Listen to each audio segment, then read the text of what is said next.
ደብዳቤ ቦርሳ ውስጥ ወይ ጃኬቷ ውስጥ መክተት አለብኝ። ፈጣሪ ሆይ እባክህ ድፍረቱን ስጠኝ። ይህንን ደብዳቤ ዛሬ ሙለትዬ መስጠት አለብኝ። እውነትም መውጣት አለበት። ብሌን በተለያዩ አጋጣሚዎች ቃል በሰላም ላይ እያሾፉባት እንደሆነ ሀብት ንብረቷን በመፈለግ ከአቶ ኃይሉ ጋር ተመሳጥረው ሆን ብለው ሰላም ለማስረዳት ብዙ ጊዜ ሞክራ ነበረ። ዛሬ ግን ለምን በደብዳቤ አልሞክረውም በማለት ደብዳቤውን በመጻፍ የተለያዩ አጋጣሚዎችን በመጠቀም የወይዘሮ ሰላም ቦርሳ ውስጥ ለመክተት ሙከራ አድርጋለች። ታዲያ በዚህ ሰዓት ያቺ ሄለን ተብያዋ ቤት የመጣችው ብሌንን አሁን ዓይንሽን ላፈር ብላታለች። ይሄ የሆነበት ምክንያት ደግሞ ሄለን አጫሽ መሆኗን ተከትሎ ሰላም ትቆጣሻለች። እባክሽን አርፈሽ ተቀመጭ፣ እንደዚህ አይነት ሱስ ከራስሽ ማራቅ አለብሽ፣ አንቺንም ይጎዳሻል በማለት ወቅሳት እንደነበርና ከዛ በኋላ ሰላም መታ ስታይ አንቺ ተናግረሽ ነው ሱስ እንዳለብኝ የጠላችብኝ በማለት አሁን በቀለኛ ሆናለች። ታዲያ በዚህ ምክንያት ከመሬት እየተነሳች ጉርቧን እያነቀቻት አንቺ ገረድነሽ በማያገባሽ አትግቢ እያለች ብሌንን እየሰደበቻት ነው። ብሌን ዛሬ ላይ በሚያስገርም ሁኔታ እንግዲህ ይህንን ደብዳቤ በመጻፍ የሰላም የእጅ ቦርሳ ውስጥ ለማስገባት ባይሳካላትም የጃኬቷ ኪስ ልታስገባ ስትል ሰላም ከቤተ ክርስቲያን ቀርታ ተመልክታታለች ማለት ነው። እንግዲህ ይህንን አጋጣሚ ልትጠቀምበት የፈለገችው ብሌን ቤተ ክርስቲያን ትሄዳለች። ስትመጣ ይህን ደብዳቤ ታገኘዋለች። ስለዚህ ለምን እውነታውን አልናገርም፣ እንዲህ ሲያሾፉባትና ሲያላግጡባት ማየት ለኔ ታዲያ ሰላምን እየጎዷት ዝም ብላ መመልከት ያልቻለችው ብሌን እንዲህ በደብዳቤ አስፍራ እውነታውን ለማሳወቅ የሄደችበት መንገድ እጅግ በጣም ይበል የሚያሰኝ ነው። ይህንን ደብዳቤ የጃኬቷ ኪስ ልታስገባ ስትል ነበረ ሰላም የደረሰችባት። ሰላም ነገሩን በሌላ በኩል ነበር የጠረጠረቻት። ምክንያቱም ሰራተኛሽ በጣም ሌባ ናት፣ ልትሰርቅሽ ስትል ነበረ እኔ የደረስኩባት በማለት አሁን ደግሞ ኪሷ ውስጥ ልታስገባ ያለችውን ደብዳቤ ስታገኝ ብሌንም በድንጋጤ ስትደነባበር ሁኔታዎችን እየተጠባበቅሽ ነበረ፣ እግሬ ሲወጣልሽ ተከታትለሽ አንቺ ግን ስርቆት ገባሽ በማለት አሁን ላይ ብሌን እውነትም ሌባ እንደሆነች አምናለች። ታዲያ ይህንን ደብዳቤ ልታስገባ ስትል እስኪ ምንድነው እሱ ወረቀት አምጭና ሌው በማለት ደብዳቤውን ቀምታት ተመልክተዋለች። ደብዳቤው ይዘትም ሰላም በጣም ወድሻለሁኝ፣ ምን እየተከናወነብሽና ከጀርባሽ ምን እያደረጉብሽ እንደሆነ እየተረዳሽ አይመስለኝም። ይህንን እውነት እያወቅኩ ጸጥ ብዬ ማለፍ አልፈለግኩም። ቃል የእውነተኛ ልጅ ሳትሆን እያስመሰሉ ነው። ሀብት ንብረትሽን ከአቶ ኃይሉ ጋር ተደራድረው በስማቸው ሊያዞሩብሽ ነው።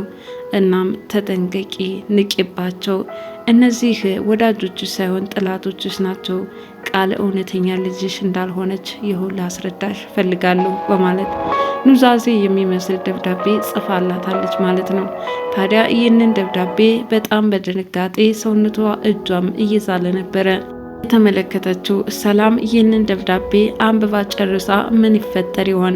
እውነትም ቃል ልጇ እንዳልሆነች ትቀበላታለች ወይስ ብሌንን አሁንም አንቺ ሐሰተኛና ጭበርባሪ ነሽ ከቤቴ ውጭልኝ በማለት ልታገላት ትችል ይሆን?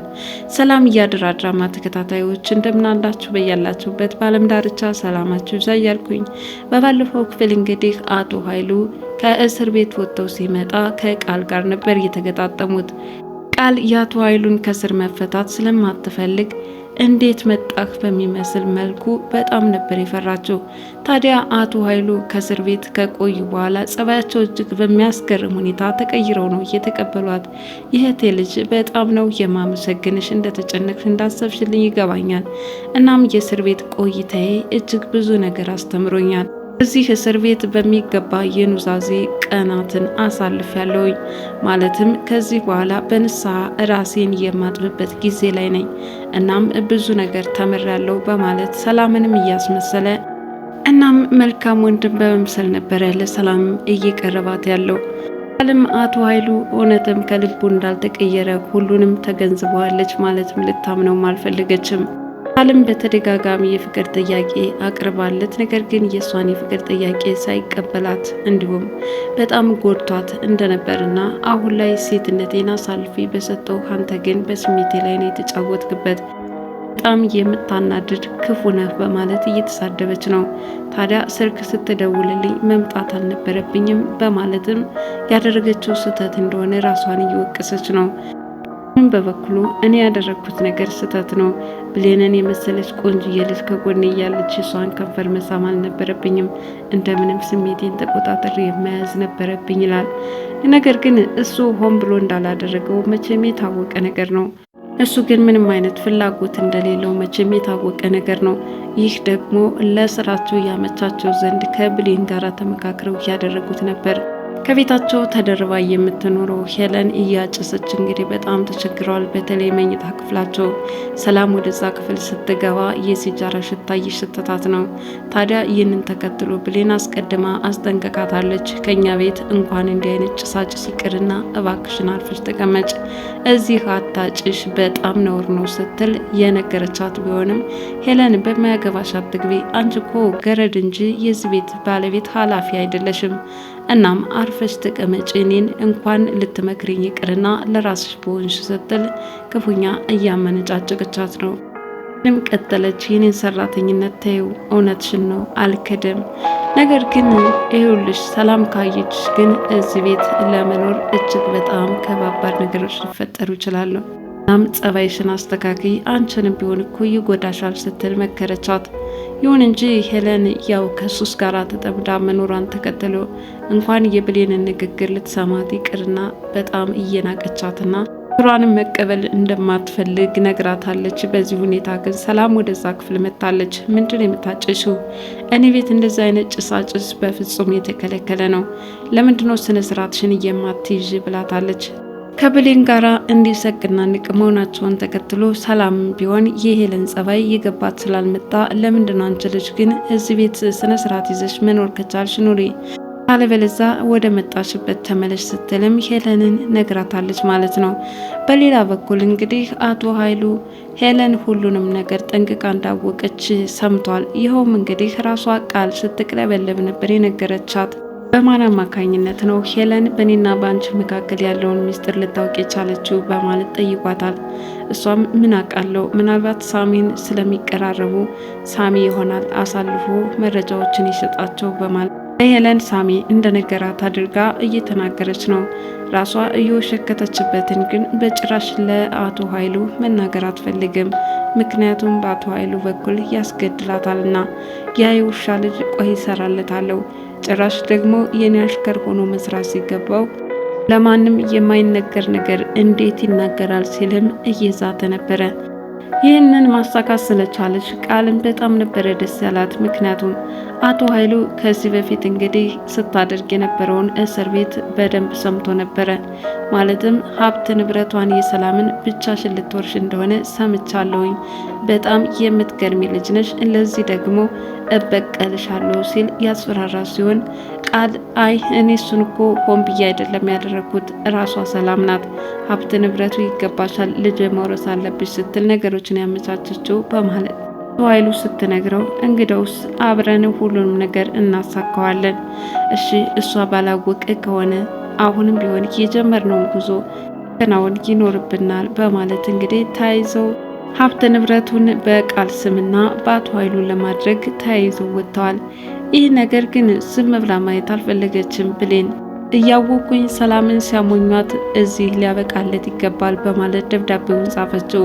ታዲያ ይህን ደብዳቤ የተጻፈው እንጂ በምን አይነት ሁኔታ በሰላም እጅ ሊገባ እንደሚችል በጣም ተጨናንቃለች። ወደ እርሱ ቦታ ተይዘው በሚወጡበት ሰዓት ለምን ፖርሷ ውስጥ አላደርገውም በማለት ይህ የተጻፈውን ደብዳቤ ከፖርሷ ውስጥ ልታስገባ ስትል ሄለን ትመለከታት ነበረ። ሄለን አንቺ ሌባ፣ ጭራሽ ደግሞ ከሽ ብለሽ ከሰላም ፖርሳ ልትገቢ ፈለግሽ እያለች ተጨቃጨቀቻት።